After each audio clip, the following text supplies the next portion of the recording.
અને તે મથામણમાં આપ સૌ હાજર રહી અને આ પરિસંવાદને સફળ બનાવનારા આજુબાજુના ગામડાના બધા શિબિરાર્થીઓ, મારા કોલેજના મારા માર્ગદર્શક મિત્રો, પ્રાધ્યાપકશ્રીઓ, આપ સૌનું પણ સ્વાગત છે. આ અધ્યક્ષ કે એ બધું તો ઠીક છે સર, પણ એક શીખવાની ભૂમિકા આમાંથી ઊભી થાય છે. કિરીટભાઈ તો એ આમાં ક્યાંય હતા જ નહીં, કારણ કે ડૉક્ટર રાજકુમાર એ આવવાના હતા, પણ એમના પારિવારિક પ્રસંગને કારણે એ ન આવી શક્યા. એટલે ગઈકાલે જ એમને આપણે આ વિષય સોંપ્યો અને એમણે બહુ તત્પરતા બતાવી. આપણે સાંભળશું ત્યારે એમ લાગશે કે ના, એણે મને એમ કહ્યું કે હું 1 કલાક બોલું કે વધુ. ત્યારે મેં એમને એમ કહ્યું કે આપણી પાસે 3 સ્ક્રિપ્ટ હોય, એક 15 મિનિટની, એક 30 મિનિટની અને 1 કલાકની. એમાંથી આપણે મધ્યમ માર્ગ સ્વીકારવાનો છે. એટલે એને મેં સમયમાં બાંધ્યા છે. હું કહેવા આપને એ માગું છું, બહુ જાગતો માણસ છે. હિમાલયના ક્ષેત્રોમાં એ ટ્રેકિંગ્સના આવું બધું ખૂબ કરે છે. એના શરીર સૌષ્ઠવથી આપણે જાણી શકીએ છીએ. યોગિક વિધાઓમાં એમનો 2 વર્ષનો ખૂબ મોટો અભ્યાસ છે મહારાષ્ટ્રમાં. અને આ પંથકમાં પર્યાવરણની એક ફોજ ઊભી કરવામાં એમનો બહુ મોટો ફાળો છે. તો હું એમને આ વિષય ઉપર આપવા માટે સાદર નિમંત્રિત કરું છું. કિરીટભાઈ, પંચમહાભૂતમાં જળનું મહાત્મ્ય એ વિશે આપ આપની વાત મૂકો. ધન્યવાદ.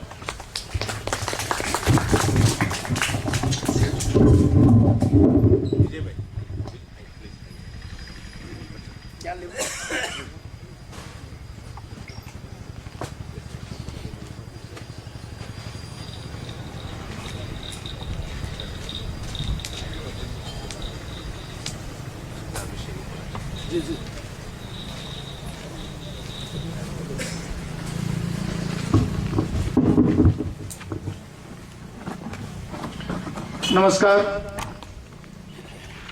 મંચસ્થ બિરાજમાન તમામ શ્રેષ્ઠીઓ, ગ્રામજનો, જુદી જુદી કોલેજમાંથી પધારેલા પ્રોફેસર ભાઈઓ તેમજ બહેનો, અચાનક સાહેબે જે વિષય આપ્યો છે એના ઉપર થોડીક ચર્ચા કરીએ.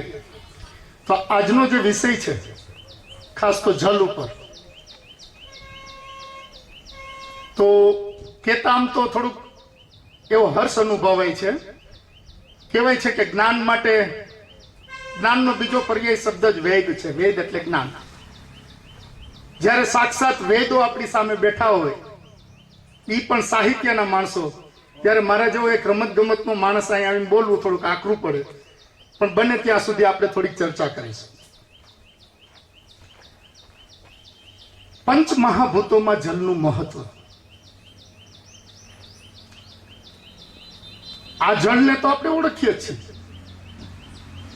પણ પંચમહાભૂતોમાં જલનું મહત્વ, પૃથ્વી, જલ, અગ્નિ, વાયુ અને આકાશ, આ 5 તત્વો છે. પરમ કૃપાળુ પરમાત્માને એવું થયું કે માનવ જાતનો જન્મ લઈ અને મારે આ 5 તત્વો ભોગવવા છે. એક જ તત્વ હતું, આકાશ તત્વ એક જ હતું. સુતા સુતા વિચાર કરે છે કે માનવ જાતનો જન્મ લઈને મારે 5 તત્વો ભોગવવા છે. નાભી કમલમાંથી વેલનું એક નિર્માણ થાય છે, બ્રહ્માજીની ઉત્પત્તિ થાય છે. બ્રહ્માજીના કામ સોંપે છે સૃષ્ટિનું સર્જન કરવા માટે. જળને આપણે ત્યાંથી લઈએ છીએ. થોડુંક બેઝ બનાવું છું, મજા આવશે. બ્રહ્માજીએ 2 વસ્તુની ઉત્પત્તિ કરી, એક જળ શક્તિ અને એક ચૈતન્ય શક્તિ. જળ શક્તિ, જળ શક્તિ. જળને આપણે અહીં કઈ રીતે મૂલવવાનું છે કે સમસ્ત સૃષ્ટિની અંદર જે 5 તત્વો છે, પૃથ્વી, જલ, અગ્નિ, વાયુ અને આકાશ, આ જળ શક્તિ છે. અને સમસ્ત પ્રકૃતિમાં રહેતા જે જીવો છે એ ચૈતન્ય છે, એ ચૈતન્ય શક્તિ. જળ શક્તિ અને ચૈતન્ય શક્તિનો સમન્વય, એટલે સમસ્ત જે જીવો જે જીવી રહ્યા છે એનો સમન્વય કરો. એમાં પણ એક તત્વ જે સજીવ જે જીવો છે, પ્રાણીઓ છે, મનુષ્યને આપણે એક બાજુ રાખીએ પણ સમસ્ત પ્રાણીઓ, એમાં જો કોઈ એક તત્વ હોય તો એ તત્વ છે ચૈતન્ય પ્રાણ તત્વ. પ્રાણ તત્વ એટલે વાયુ, આકાશ, વાયુ. નીચેથી જોઈએ તો પૃથ્વી, જલ, અગ્નિ, વાયુ અને આકાશ. બ્રહ્માજીએ વાયુનું આખું વાયુમંડળ બનાવ્યું. વાયુમંડળની અંદર સૂર્ય પેલાની વાત છે શાસ્ત્રોમાં. નક્ષત્ર, ગ્રહો, રાશિઓ, તારામંડળો, નિહારિકાઓ, આકાશ ગંગાઓ આ વાતાવરણમાં ઉત્પત્તિ કરી. અને અભિજીત નામનું એક નક્ષત્ર એનો એક કણ ખરી અને સૂર્યની ઉત્પત્તિ કરે છે. અગ્નિ, પંચ તત્વોમાં અગ્નિ આવે છે. આકાશ, વાયુ અને અગ્નિ. વાયુમંડળ અને અગ્નિ તત્વનું એટલું ઘર્ષણ થાય છે, કહેવાય છે, સાયન્સ એમ કે છે કે 5 કરોડ વર્ષથી આ પૃથ્વીનો જન્મ થયો. એને એ સૂર્યનો એક કણ ખરે છે અને પૃથ્વીનો જન્મ થાય છે. પણ વાયુમંડળ અને અગ્નિનું એટલું ઘર્ષણ થાય છે કે સાયન્સ એમ કે છે કે શરૂઆતના 200 કરોડ વર્ષ તો સતત વરસાદ જ પડ્યો છે. જીવ સૃષ્ટિની તો પછીની વાત છે એવું સાયન્સ કહે છે. પણ સમસ્ત જ્યારે સૃષ્ટિની આપણે વાત કરતા હોય, જળ તત્વનું એમાં મહત્વ સમજતા હોય, ત્યારે થોડોક એનો આપણે ઊંડો અભ્યાસ કરીએ તો મજા આવશે. એટલા માટેથી કે ઈ જે વરસાદ પડ્યો વાયુમંડળ અને અગ્નિ તત્વથી, ઈ આજનો દરિયો. ભગવાને એટલું બધું સરસ ગોઠવીને મૂક્યું છે બ્રહ્માંડની અંદર, સૃષ્ટિની અંદર, કે જે બહાર છે એ બધું અંદર છે ને અંદર છે એ બધું બહાર છે. ગીતામાં ભગવાને કીધું કણે કણમાં હું છું. પૃથ્વી ઉપર આજે 75 થી 80% પાણી છે. આપણે આખા શરીરની બાયોપ્સી કરીએ તો આપણામાં 75% 80% પાણી જ છે. આ જળનું મહત્વ છે. પણ કયું જળ? કયું જળ? આ મીઠું જળ? આ તત્વ એક એનાથી ઉપર છે. સમસ્ત જે જીવ સૃષ્ટિને પાલન પોષણ કરવા માટે ભગવાને જે આખી ચેનલ બનાવી છે, એ ચેનલની અંદર જે જળ છે, એ જળના યોગની દ્રષ્ટિએ એના પર્યાય શબ્દો છે કે એની આકૃતિ હતી તો અર્ધચંદ્રકાર છે. જળની આકૃતિ હોય તો કે હા, માની લો કે આ પૃથ્વી ઉપરનું સમસ્ત જળ છે. સાયન્ટિફિક એમ કે અરબી સમુદ્ર 3000 ફૂટ ઊંડો છે, હિન્દ મહાસાગર 10,000 ફૂટ ઊંડો છે, પેસિફિક મહાસાગર 17,000 ફૂટ ઊંડો છે. એક કલ્પના કરી કે પૃથ્વી ઉપરનું આખું જળ સુકાઈ જાય તો અર્ધચંદ્રકાર જેવી સ્થિતિ થઈ જાય છે, કરવાની. એટલે જળ છે એની આકૃતિ છે. પૃથ્વી ઉપર જળની આકૃતિ છે. એમ કલર સફેદ છે. જગતનું કોઈ પણ જળ હોય એનો કલર સફેદ છે. સ્વાદ એનો ખારો છે. જળનો સ્વાદ ખારો છે. ખારો કઈ રીતે? તો જે બહાર છે એ અંદર છે. ભગવાને આ પિંડની અંદર જે બહાર મૂક્યું છે એ જ અંદર છે. ખારો એટલા માટેથી શરીરમાં રહેલા તમામ રસાયણો ખારા છે. એ એનું તત્વ છે. આપણા આંસુ ખારા છે, લોહી ખારું છે, મળમૂત્ર ખારા છે, આંસુ ખારા છે, પ્રસ્વેદ ગ્રંથિઓ આપણી બધી ખારી છે. પાણી પીએ છીએ તો મીઠું, પણ સ્વાદ ખારો છે. બ્રહ્માંડનું આ જ તત્વ છે. જે મેં આપ્યું છે એ જ શરીરમાં છે અને એ જ ભોગવવાનું છે. આકાર અર્ધચંદ્રકાર, કલર સફેદ, સ્વાદ ખારો, ગુણ એનો રસ છે. કોઈ પણ તત્વનો જે રસ છે એ રસ જે તત્વ છે એ પાણી છે. ગુણ રસ છે. જુઓ, ખાસ કરીને કુંડલીની જાગરણ સાસિયા સાહેબ સાથે તમારે અવારનવાર વાર્તાલાપ થાય છે. એના 5 તત્વોનું આ પંચીકરણ છે કે બ્રહ્માંડની ઉત્પત્તિના 5 તત્વોની અંદર જે જળનું મહત્વ છે ત્યાં કઈ દ્રષ્ટિએ આપે છે આ શરીરની અંદર. એના પણ એક દેવ છે, વિષ્ણુ છે. દેવ ક્યાં છે? જળના દેવ વિષ્ણુ છે. દેવી લક્ષ્મી છે. વાહન મગર છે. એનું બીજ છે એ વ છે. આ એનું પંચીકરણ છે. આ જળ જે બ્રહ્માજીએ બ્રહ્માંડના 5 તત્વોમાં જે મૂક્યું છે એ જળની આપણે વાત કરીએ છીએ. અને પ્રકૃતિને પાલન પોષણ કરવા માટે જે ચેનલ આપી છે કે એ દરિયાનું એક ટીપું પણ જ્યારે બાફ થઈ અને ઉપર વરાળ જાય છે અને એ વરસીને પાછું આવે છે અને એ આપણે નદી નાળા ઝરણાઓમાં જે સંગ્રહી અને આપણે એનું પાલન પોષણ કરે છે દરેક જીવો. એ આ જળ. આપણે એક વસ્તુ સમજીએ કે પૃથ્વી, જલ, અગ્નિ, વાયુ અને આકાશ, બીજા તત્વોની આપણે અહીંયા ઉલ્લેખ નહીં કરીએ, સમય ઘણો ઓછો છે એટલા માટે. પણ આ 5 વસ્તુમાં સમજવા માટે મનુષ્યએ શું સમજવાનું છે? તો મનુષ્ય કે કોઈ પણ જીવ, કોઈ પણ પદાર્થ 3 વસ્તુ હોય છે: સ્થૂળ શરીર, સૂક્ષ્મ શરીર અને કારણ શરીર. ત્રણેય વસ્તુની ઉત્પત્તિ ત્યાંથી જ થઈ છે. ઉત્પત્તિ, પોષણ અને વિનાશ. દેવો પણ એના જ છે. બ્રહ્મા, વિષ્ણુ, મહેશ, સરસ્વતી, લક્ષ્મી, કાલી એના સ્વરૂપ છે. સત્વગુણ, રજોગુણ, તમોગુણ પ્રકૃતિ છે.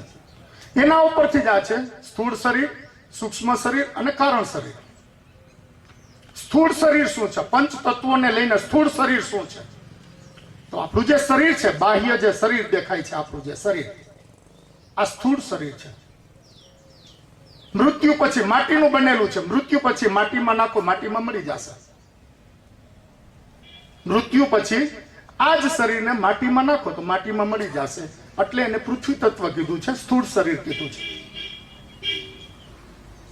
પૃથ્વી તત્વ, જલ તત્વ. પૃથ્વી તત્વના આમ તો તત્વ કાઢીએ શરીરમાંથી તો ત્યાં પણ પંચીકરણના 5 તત્વ છે: હાડકાં, માંસ, રૂવા, હાડકાં, માંસ, રૂવા, નાડીઓ, એમનો બધો ઢગલો કરો એટલે આ સ્થૂળ વસ્તુ, અને ચામડી. આ 5 તત્વો છે.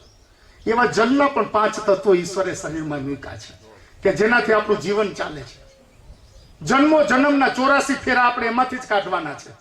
એ પણ 5 તત્વ છે. ક્યાં છે? તો સર્વપ્રથમ લોહી. આપણા શરીરમાં જલરૂપી લોહી વહે છે. આપણા શરીરમાં જન્મ આપવા માટે વીર્ય વહે છે. આપણા શરીરમાં જે આપણે ખાઈ પીએ છીએ, કચરો કાઢવા માટે મળમૂત્ર, મળને ના કહે પણ મૂત્રો છે, પ્રસ્વેદ ગ્રંથિઓ છે, પરસેવો છે. અને 5મું છે મજા. શરીરની અંદર મજા. 5 તત્વોનું જે પંચીકરણ, જે જલનું છે, જે બ્રહ્માંડમાં છે, એ જ શરીરમાં છે. એનાથી આપણું આખું જીવન જન્મથી મૃત્યુ સુધી ટકી રહે છે. આ 5 તત્વો, અગ્નિ, વાયુ અને આકાશની ચર્ચા પંચીકરણ નહીં કરીએ કારણ કે સમય બહુ ઓછો છે. આ 5 તત્વોમાં પૃથ્વી અને જલની વાત કરીએ આપણે તો આ શરીરમાં મહત્વના 3 તત્વ છે: આકાશ તત્વ અને પૃથ્વી તત્વ. એને આપણે એક બાજુ રાખીએ. મેઇન 3 છે. મેઇન 3 છે: જળ, અગ્નિ અને વાયુ. આ 3થી સમસ્ત બ્રહ્માંડના તમામ જીવો એનું પોષણ મેળવે છે. આયુર્વેદિકમાં એને કફ, પિત્ત અને વાત કહે છે. કફ, કફ એટલે પાણી, પિત્ત એટલે અગ્નિ, વાયુ એટલે પવન. વાયુ એટલે આપણે આબોહવા પણ લઈ શકીએ. પાણીનું તત્વ કેટલું છે, કેવું છે, એને આપણે સમજવું જોઈએ.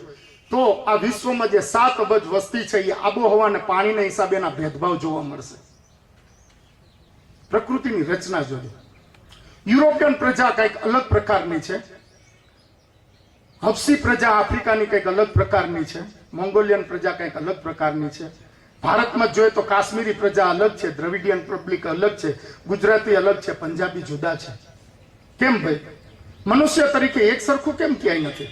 કારણ માત્ર જળ, જળ અને આબોહવા. ખોરાક તો પછીની વાત છે. જળ અને આબોહવા.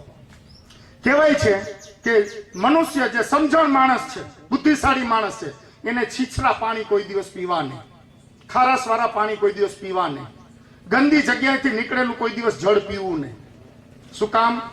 સૌથી મોટો જો પ્રભાવ શરીરમાં પડતો હોય તો પાણીનો છે, જળનો છે. કેવી રીતે? આ શરીરની અંદર પંચકોષ છે. પંચકોષ, પંચ તત્વો પરથી પંચકોષ બન્યા છે. અન્નમય કોષ, પ્રાણમય કોષ, મનોમય કોષ, વિજ્ઞાનમય કોષ અને આનંદમય કોષ.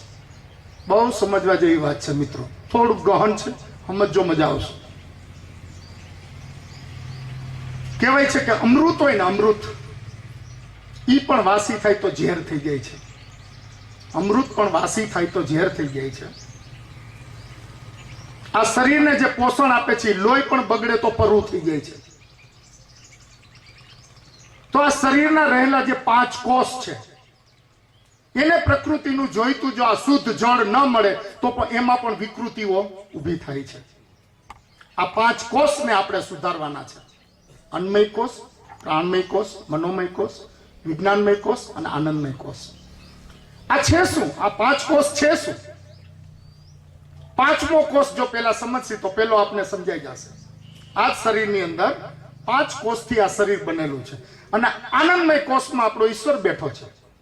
એ આત્મા છે. આત્મા એ જ પરમાત્મા છે. યોગનો અર્થ જ જોડાણ છે. અને આપણા સેમિનારનો જે આ શબ્દ છે અન્વય, એ પણ જોડાણ જ છે. એ પણ જોડાણ છે.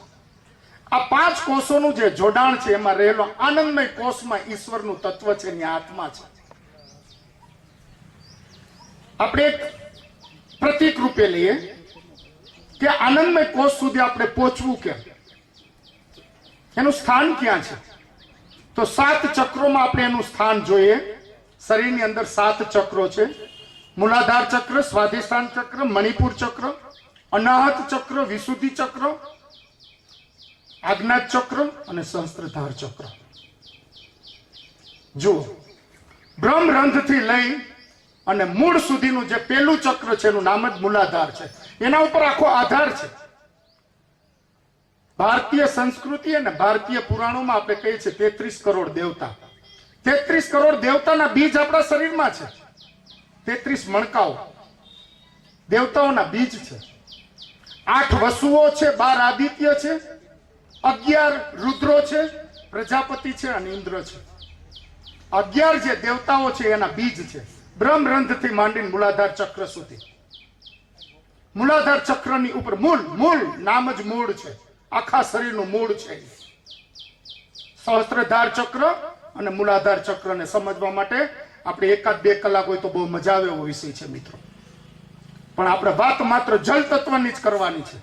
એનાથી ઉપર બીજું જે ચક્ર છે જનેન્દ્રિયની 2 આંગળ નીચે, સ્વાધિષ્ઠાન ચક્ર.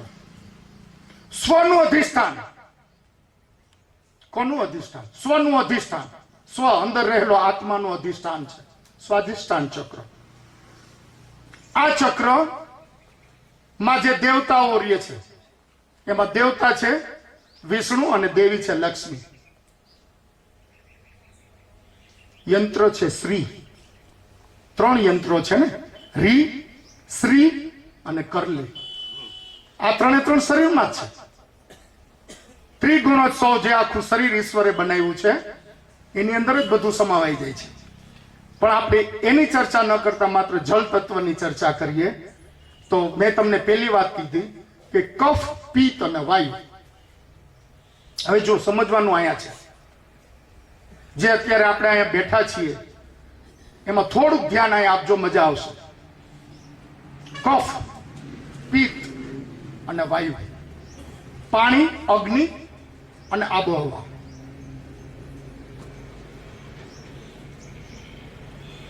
આ શરીરને કંઈ ના આપો પણ માત્ર એક આબોહવા આપો તો પણ શરીર 100 વર્ષ જીવી શકે એવું આપણા ઋષિ મુનિઓએ સાબિત કરી દીધું છે. શ્વાસોશ્વાસની ક્રિયામાં પણ પાણી આવી જાય છે. શ્વાસોશ્વાસની ક્રિયા પણ 10 પ્રકારની છે. 5 મહાપ્રાણ છે, 5 લઘુ પ્રાણ છે. આપણને એમ છે કે આપણે નાકથી જ શ્વાસ લઈએ છીએ. ના, એવું નથી. 10 દ્વાર છે. 10 જગ્યાએથી શ્વાસ લઈએ છીએ. 10 જગ્યાએથી આપણા શરીરમાં પાણી, જળ પ્રવેશે છે. કફ, પિત્ત અને વાયુ, આ 3નું અનબેલેન્સ થાય એટલે આપણે રોગ થાય. 3નું અનબેલેન્સ થાય એટલે શરીરમાં આપણે રોગ થાય. એવું આપણે વાંચીએ છીએ, જાણીએ છીએ અને વડીલો દ્વારા સાંભળીએ છીએ. હવે પ્રકૃતિમાં દ્રષ્ટિપાત કરીએ ત્યાં પણ ઈ છે આધિ, વ્યાધિ અને ઉપાધિ. આ 3 અક્ષર છે, આધિ, વ્યાધિ અને ઉપાધિ. આધિ એટલે શું? શરીરની અંદર થતા જે રોગો જે દેખાય નહીં એને આધિ કહેવાય. વ્યાધિ જે શરીરની બહાર થતા રોગો એને વ્યાધિ કહેવાય. ઉપાધિ એટલે પ્રકૃતિના રોગો. ઉપાધિ એટલે પ્રકૃતિના રોગો. ક્યાં રોગો? પ્રકૃતિમાં પણ આ 3 વસ્તુ છે, કફ, પિત્ત અને વાયુ. અગ્નિ છે, આબોહવા છે, વાતાવરણ છે. ત્યાં પણ જો અનબેલેન્સ થાય તો ધરતીકંપ, સુનામી, વાવાઝોડું આપણે ભોગવવાનું છે. એ ઉપાધિ છે, એ પ્રકૃતિના રોગ છે. જે બહાર પ્રકૃતિમાં છે એ શરીરમાં છે. આ શરીરમાં પણ આ ત્રણનું અનબેલેન્સ થાય તો જુદા જુદા રોગ થાય. આયુર્વેદિક એમ કે છે કે કફના રોગો 20 છે. કફના રોગો, પાણીના રોગો 20 છે. અગ્નિના 40 છે. અગ્નિના 40 છે અને વાયુના 80 છે. હવે સમજવા જેવું છે. કફ, પિત્ત અને વાયુ. કફ છે ને એ પાણીના રોગો કોને થાય છે? પાણી, જળનું તત્વ કેવું હોય છે એ ન્યા સમજવાની મજા આવે એવું છે. કફ છે એ 1 થી જન્મથી મૃત્યુ સુધીમાં 1 થી 11 વર્ષનું જે બાળક હોય એને જ કફના રોગ થાય. બાળ છે, બાળકો છે, ભગવાનનું સાક્ષાત સ્વરૂપ છે. જલજલાટ છે, તેજ છે, એમાં પાણીદાર છે. આપણે ગામડે કે પાણીદાર છોકરો છે. જળ, કફ ના રોગો 1 થી 11 વર્ષના બાળકને જ થાય છે. અગ્નિના રોગો કોને થાય? તો ભર યુવાનીમાં ખીલ થાય છે, બાર ફોલ્લાઓ થાય છે, ગુમડાઓ થાય છે, પેટની કેટલીક તકલીફો થાય છે. અગ્નિ તત્વના યુવાની, અગ્નિ તત્વ એ યુવાની છે. આપણે કહીએ છીએ તેજ છે, છોકરો યુવાન થઈ ગયો છે, તેજ બની ગયો છે. વાયુ તત્વ, દરેક જે વૃદ્ધાવસ્થામાં આપણે જે વા થાય છે, લગભગ આમાં બેઠા વડીલો છે, ઘણાને કમર, ગોઠણ, આપને ખંભા દુખતા હશે. વાયુ તત્વ ત્યાં કામ કરે છે. જુઓ, એ વૃદ્ધત્વ છે. વાયુ તત્વ એ વૃદ્ધત્વ છે.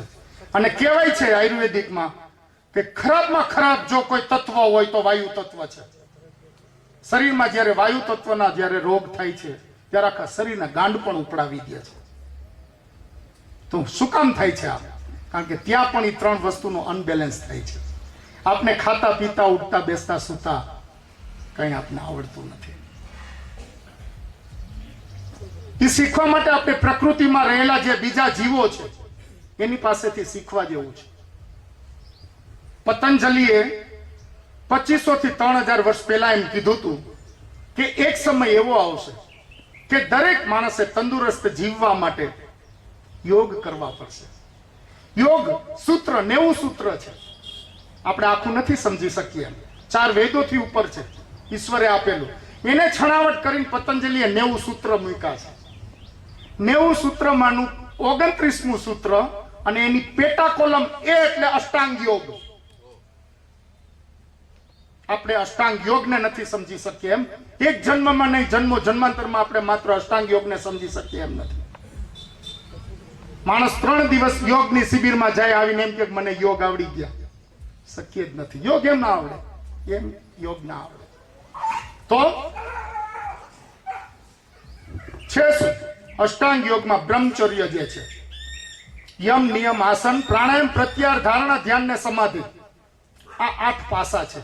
એમાં યમમાં જે 5 પાસા છે, સત્ય, અહિંસા, અસ્તેય, અપરિગ્રહ અને બ્રહ્મચર્ય. આ બ્રહ્મચર્યને સમજવા જેવું છે મિત્રો. આ બ્રહ્મચર્યને સમજવા જેવું છે. માણસે જ્યારે આપણે જળની જ્યારે વાત કરતા હોય અને તંદુરસ્ત જીવનની, આ સમાજમાં જળના મહત્વની અને પંચતત્વમાં રહેલા જળની જ્યારે આપણે વાત કરતા હોય ત્યારે આપણે થોડુંક બ્રહ્મચર્યને સમજવા જેવું છે. યમ, યમ એટલે ઈશ્વર.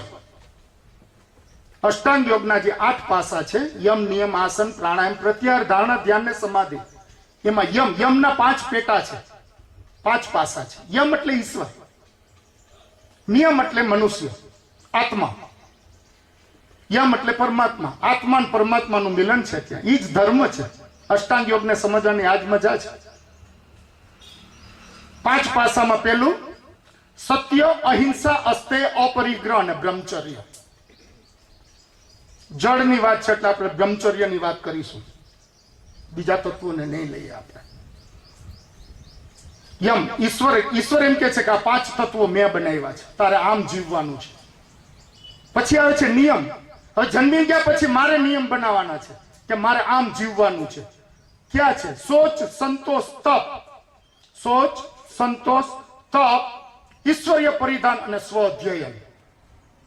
આ 5 વસ્તુ મારે રોજ કરવાની છે. યમ અને નિયમ પેલા આપણે પાળવાના છે. આસન, પ્રાણાયામ, પ્રત્યાહાર, ધારણા, ધ્યાન ને સમાધિ તો બહુ દૂરની વાત છે. આપણે યમ નિયમ નથી પાડી શકતા. આપણે એવું માનીએ છીએ કે બ્રહ્મચર્ય એટલે સ્ત્રી સહવાસ ન કરવો, આજીવન કુંવારું રહેવું, લગ્ન ન કરવા. આ બ્રહ્મચર્ય નથી. બ્રહ્મચર્ય એટલે બ્રહ્મનું આચરણ.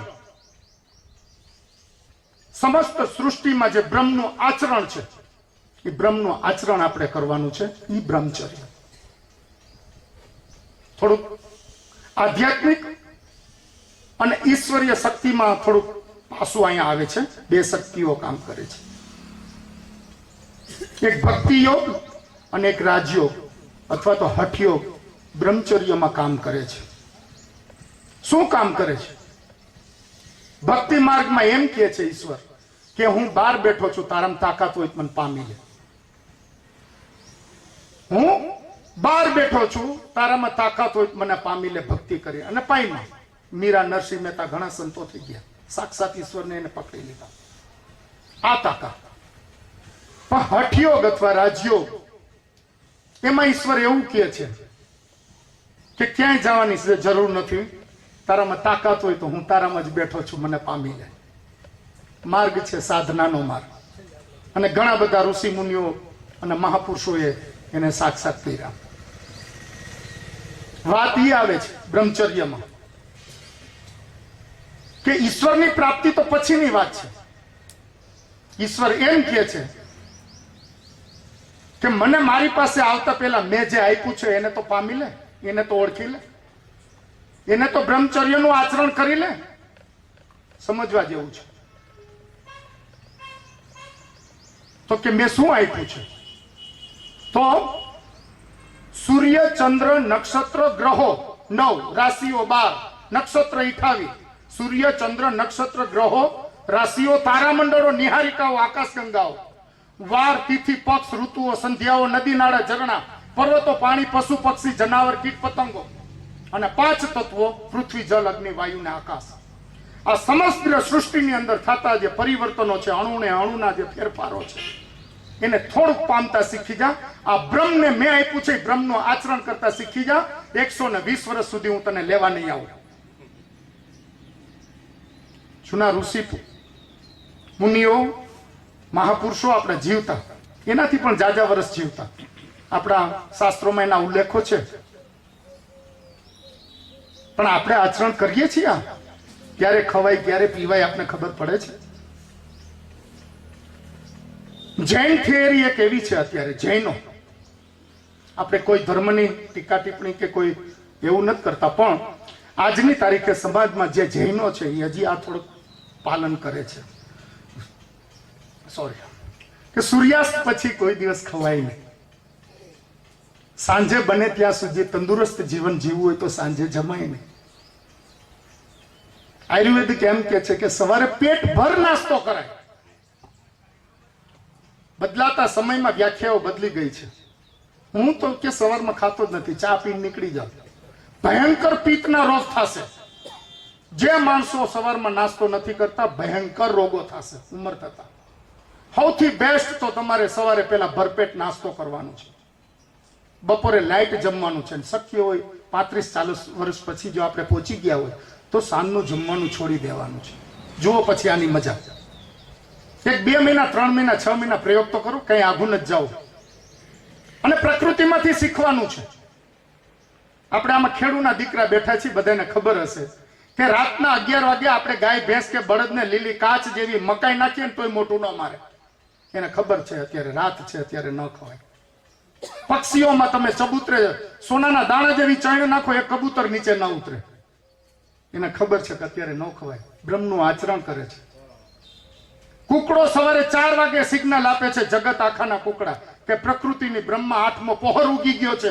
બ્રહ્માંડની જે આ ઉર્જા છે, આ શક્તિ છે, એને આપણે મેળવવી જોઈએ. એ કુકડો બોલીને કહે છે. આપને ક્યાં ખબર છે? આ બ્રહ્મચર્ય છે, આ બ્રહ્મનું આચરણ છે. ખાવું પીવું, આ જળનો મહિમા છે, આ તત્વ છે.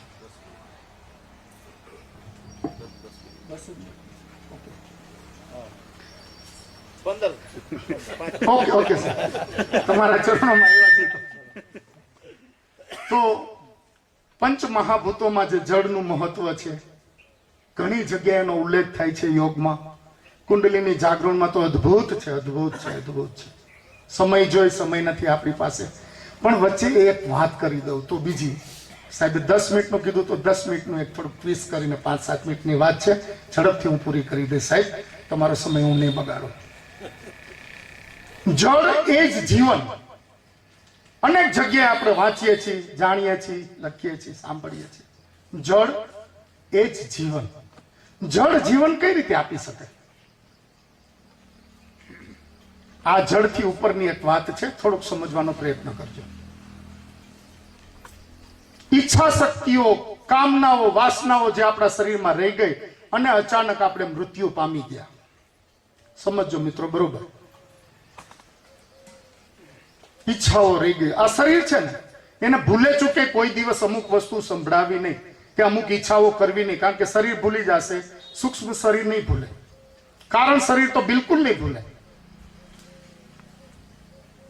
આ વાસનાઓ સાથે, આ ઈચ્છાઓ સાથે જ્યારે કોઈ પણ દરેક મનુષ્ય, આ વિશ્વમાં જીવતા 7 અબજ મનુષ્યોની આ વાત છે. જળ એ જ જીવન. જળ તો પુનઃ જન્મ કરાવે છે. પુનઃ જન્મ જળથી થાય? તો કે હા થાય. યોગમાં કહે છે કઈ રીતે થાય?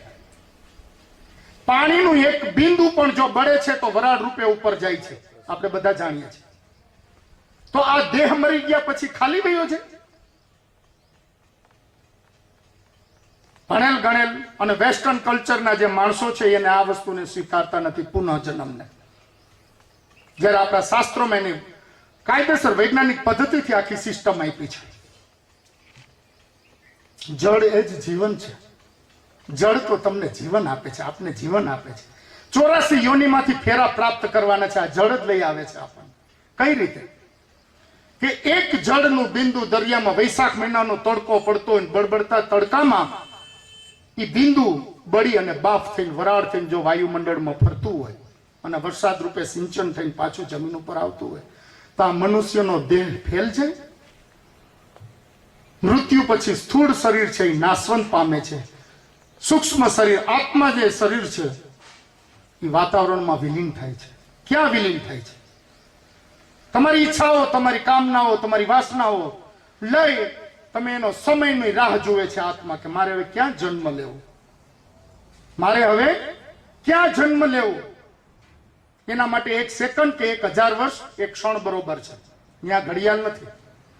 પણ વાતાવરણની રહેલા જે જળના જે બિંદુઓ છે, નીચેથી જે ઉપર ગયા છે, વાતાવરણમાં જે બિંદુઓ છે, એ જળના બિંદુમાં એનું સ્થાન લે છે.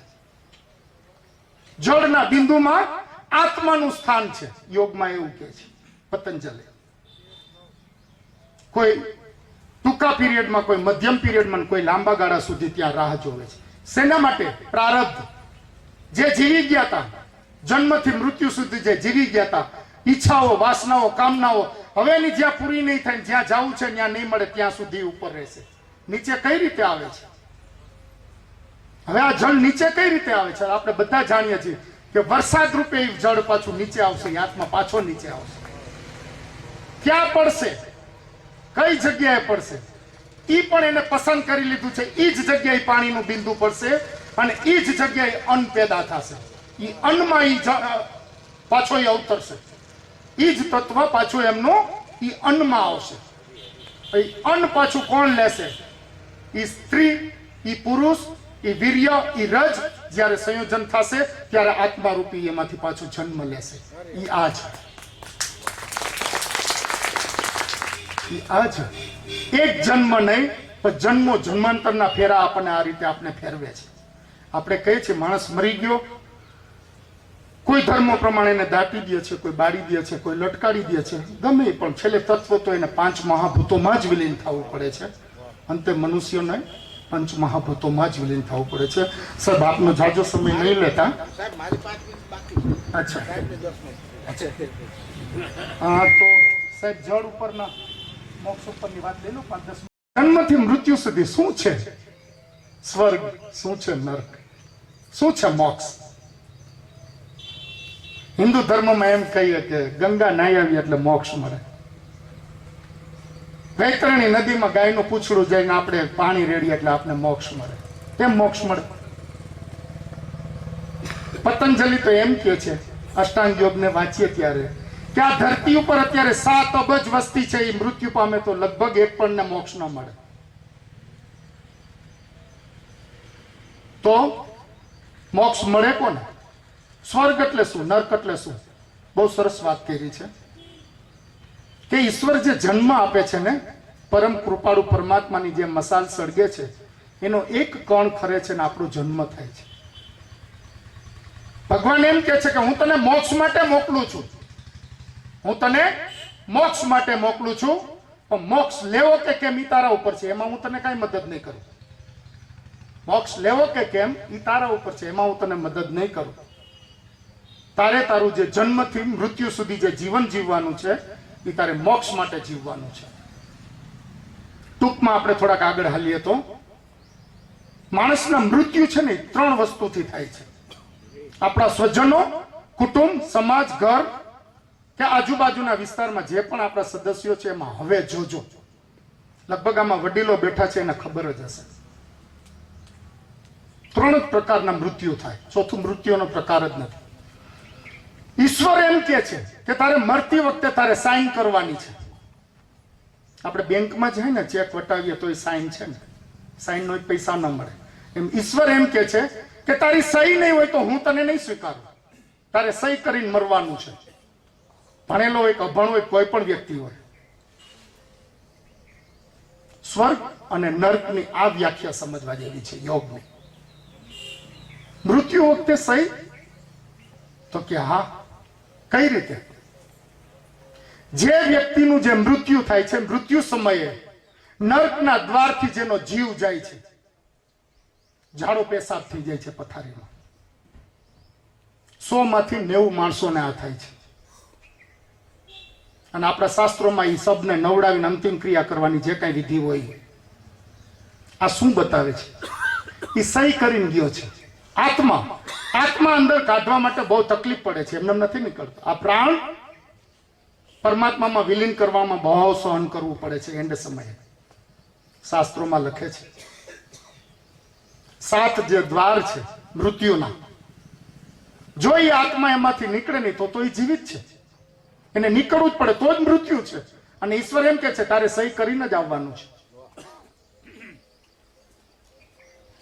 તો નર્કના દ્વારમાંથી જેનો આત્મા નીકળે છે, આપણા જ પરિવારના સદસ્યના કોઈ પણ કુટુંબમાં ઘરમાં હોય તો જોજો, જિંદગી આખી જન્મથી મૃત્યુ સુધી એના કર્મો નર્કના કર્યા છે.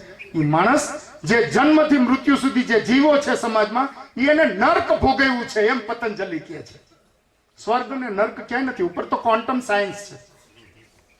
આ બ્રહ્માંડની અંદર તરતો એક રાય જેવડો કોણ છે? આપણે પૃથ્વી. તો અહીંથી આપણે હોલ કરીએ, ડ્રિલિંગ કરીએ તો નીચે અમેરિકા નીકળે. અને આપણે મનુષ્ય એ પણ કરી લીધું.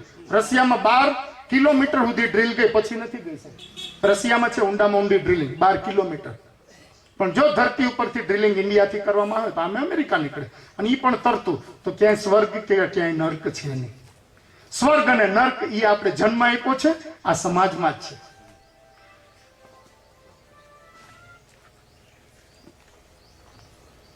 તો મળમૂત્રના દ્વારથી જેનો આત્મા નીકળે છે એ જન્મથી મૃત્યુ સુધી માણસ નર્કમાં જીવો છે, એમ પતંજલિ કહે છે. થોડાક ભૂલથી પણ સારા કર્મો થઈ ગયા હોય, ભૂલથી પણ સારા કર્મ થયા હોય તો માણસનું જે મૃત્યુ છે, મૃત્યુ વખતે આંખ, કાન અને નાક, આંખો ખુલ્લી રહી જાય છે અથવા તો મોઢું ખુલ્લું રહી જાય છે, અથવા તો આંખ, કાન, નાકમાંથી લોહીનો ટચીઓ નીકળે છે. 100 કદાચ 5-7 વ્યક્તિઓના આવા મૃત્યુ થાય છે. તો જે એક મૃત્યુ રહી ગયો એને મોક્ષ મળે છે. પતંજલિ એમ કહે છે કે એને મોક્ષ મળે. તો ત્રીજું અંતિમ મૃત્યુ કયું છે? આપણે જે 7 ચક્રોની વાત કરી, મૂલાધાર, સ્વાધિષ્ઠાન, મણિપુર, અનાહત, વિશુદ્ધિ, આજ્ઞા ચક્ર અને સહસ્ત્રધાર ચક્ર. સહસ્ત્રધાર ચક્રમાંથી જેનો આત્મા વિલીન થાય છે પરમાત્મામાં. જેને આપણે માતાઓ નાના હતા ત્યારે બાળક પડી જાય એટલે અહીંયા ખાડો પડી જતો, એટલે માખણ પાતા એવું કહેતા કે એનું ગળું પડી ગયું, દેશી ભાષામાં એને ગળું પડી ગયું. સમસ્ત બ્રહ્માંડની જે ઉર્જાઓ છે એ એમાં થઈને આપણા શરીરની અંદર આવે છે. એટલે જ યોગમાં એક મુદ્રા છે, એનું નામ ખેચરી મુદ્રા છે. ખેચરી મુદ્રા, જીભને તમે 7 ઇંચ લાંબી કરી શકો. 7 ઇંચ, 7 ઇંચ. જેમ અન્નળી નીચે પોલી છે એમ ઉપર પણ પોલાણ છે. એને જેને આપણે પોલાણ, શરીરમાં જેટલા રહેલા પોલાણ છે એને આકાશ તત્વ કહેવાય છે. એ જીભને રોલ કરી અને ઉપર ચડાવી અને જે સહસ્ત્રધાર ચક્રનું જે ચક્ર છે એને લોક કરે, એને ખેચરી મુદ્રા કહે છે. કદાચ મારા મિત્રો એક બે બેઠા છે એને ખ્યાલ હશે. અને ખેચરી મુદ્રામાં જ્યારે કોઈ સાધુ સંત મહાત્મા જ્યારે આ સિદ્ધિ પ્રાપ્ત કરે છે ત્યારે બ્રહ્માંડની ઉર્જાઓ બંધ થઈ જાય છે ને હવામાં તરે છે. આપણે એને ચમત્કાર સમજીએ છીએ. ચમત્કાર નથી, તમે હું બે કરી શકીએ, પણ ત્યાં પહોંચવા માટેની આપણી વિદ્યા પ્રાપ્ત કરવી જોઈએ.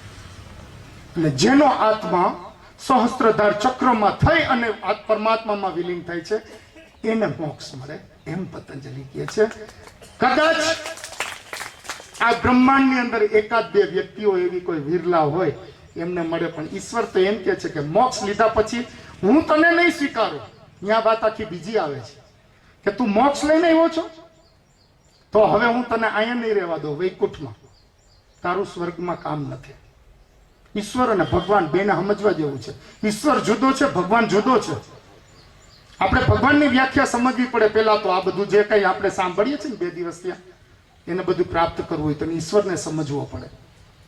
તો હું મોક્ષ લઈને આવ્યો છું, ભગવાનને એમ કે ઈશ્વરને એમ કે છે આત્મા કે હું તો મોક્ષ લઈને આવ્યો છું, તો પણ કે હું તને સ્વીકારીશ નહીં. તો આરોહણ અવરોહણ, તું જે ધરતી ઉપરથી, તું જે તત્વ ઉપરથી આવ્યો છો એને હવે તારે પાછું ન્યા જઈને જવાનું છે અને ભગવાન તરીકે જન્મ લઈને તારે જવાનું છે. ઈ કૃષ્ણ ને ઈ રામ જન્મી ગયા, એને મોક્ષ મળે. ગંગા નાવાથી મોક્ષ ના મળે, વૈતરણું કરવાથી મોક્ષ ના મળે. તો સાહેબ હું જાજો સમય નહીં લઉં, એક પછી એક મુદ્દા. તો જ્યાં સુધી આવા મહાન વ્યક્તિઓની વચ્ચે મારે જ્યારે બોલવાનું થયું છે સાહેબ, હું તો એક રમતગમતનો માણસ છું અને કોઈ વાક્ય રચનામાં કે ક્યાંય ભૂલ થઈ ગઈ તો માફ કરજો. અને આટલું બોલી તમે બધાએ મને સાંભળ્યું બદલ ખૂબ ખૂબ ધન્યવાદ. મૃત્યુ વિશે ખુલાસો. મૃત્યુ આત્મા શરીરમાંથી જતો નથી. મૃત્યુ પ્રાણવાયુ જાય છે, એ મહાપ્રાણમાં લય થાય છે. ઉદાર નામનો વાયુ સૂક્ષ્મ કર્મને લઈને ઘોડો લઈને વહી જાય છે. બરોબર છે. જ્યાં લગી એને સામે ખોળ્યું ત્યાં ન હોય ત્યાં લગી ભેમા કરે છે. એનો સમય આવે તે જ રહે. તો આત્મા શરીરમાંથી જતો નથી. આત્મા તો અખંડ છે, વ્યાપક છે, સર્વત્ર છે. ઠસો ઠસ 10 દિશામાં ભરે. વાહ વાહ વાહ, બહુ સરસ. 2 પ્રાણ છે એવા, 10 5 મહાપ્રાણ છે, 5 લઘુ પ્રાણ છે. એમાં વ્યાન અને અપાન નામના જે 2 પ્રાણ છે એ વ્યાન અને અપાન નામના પ્રાણમાં આત્મા રહેલો છે. જ્યાં સુધી શરીરમાંથી નીકળે નહીં ત્યાં સુધી વ્યાન, અને એનો લઘુ પ્રાણ છે નથી, એનો મરતો નથી. ઉદાર નામનો વાયુ આ સોળિયું તમે સાચા છો. આ ખોળિયું રહી જાય છે, પછી ફૂલાઈ જાય છે. ઉદાન નામનો વાયુ જાતો નથી, આત્મા શરીરમાં જાતો નથી. શું આપનું શુભ નામ શું છે બાપા? શંભુભાઈ. શંભુભાઈ, આપને મળીશું. અહીંયા કયું ગામ છે તમારું? બામણગઢ. બામણગઢમાં મળીશું તમને. ઓકે, થેન્ક યુ મને વેરી મચ. તમારી વાતમાં બહુ રસ આવ્યો. Thank you. આખું જાણે. ખૂબ આભાર જગન સાહેબ. ખરેખર અરે તમારે આભાર વ્યક્ત ન કરવાનો અમને પાપ લાગે. આ યોગ મારા માટે નથી કહેતો, આ દરેકને માટે આપને કહું. મેં આપને વિશેષ 5 મિનિટ ટાઈમ લઈ લીધો. ખરેખર આજે તાળીઓ પાડી જાગાડી સાહેબ ને આવી તાળીઓ ન હોય, આપણે વરસાદ થયો એવી ન હોય, પણ બ્રહ્મપુત્રમાં જે પાણી આવ્યા એવી તાળી પાડી દો. ખૂબ ધન્યવાદ. જગણેશ સાહેબ ઉપર આવો પહેલી. સાહેબ, બળવંત પારેખના જે સ્થાપિત વક્તાઓ જે છે ને એમાં એક છે કિરીટ જાગાણી. આ વખતનું જે ન્યૂઝલેટર આપે જે આપ્યું છે યુરોપ અમેરિકાને, એમાં આ જણનો ફોટો છે. કઈ રીતે કે 3 મહિના પહેલા આપણે જેતપુરની બાવાવાડા હવેલીમાં આર્થરાઇટિસ અને ડાયાબિટીસના રોગો અને માનવ સંબંધો એ ઉપર 3 દિવસની શિબિર રાખેલી બળવંત પારેખ સેન્ટર વતી છે. એ 3 દિવસ માટે સામે 90-95 100 વર્ષની માતાઓ અને આપણા વૃદ્ધ પિતાઓ હતા, એમને 3 દિવસ સવારથી સાંજ સુધી આ આખી વાત ગુરુ ભૂમિકા રૂપે મૂકી અને એમને ભાતના પ્રાણાયામ અને શરીરની કસરતો એ કિરીટભાઈએ શીખવાડી. એમની સાથે જ એક અમારો બીજો હોનહાર વિદ્યાર્થી શૈલેષ બુટાણી, એ પણ આ વખતના ન્યૂઝલેટરમાં એમનો પણ ફોટો છે.